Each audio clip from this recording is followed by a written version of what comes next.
एमा, आपको याद हो गया कौन से जानवर बच्चे देते हैं और कौन से जानवर अंडे देते हैं? बताएं मुझे। क्या बताऊं मिस? मैंने क्या बताया था कि कौन कौन से जानवर अंडे और कौन कौन से बच्चे, उनके नाम बताऊं? नहीं, तो फिर टिप्स एंड ट्रिक्स। जिनके कान अंदर होते हैं वो अंडे देते हैं, और जिनके कान बाहर होते हैं वो बच्चे। कहाँ से बाहर? घर से बाहर होते हैं? कहाँ से बाहर होते हैं?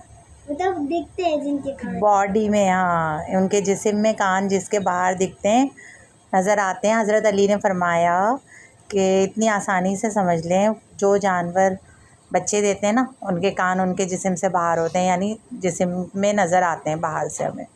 और जो बच्चे देते हैं उनके तो नज़र आते हैं कान, और जो अंडे देते हैं उनके नज़र नहीं आते। मुर्गी के कान नज़र आते हैं? नहीं। भैंस के कान नज़र आते हैं? नहीं। गाय के कान नज़र आते हैं? नहीं आते हैं? आते हैं ना। तो वो क्या देते हैं? अंडे? नहीं। फिर क्या देते हैं? बेबीज़। ठीक है।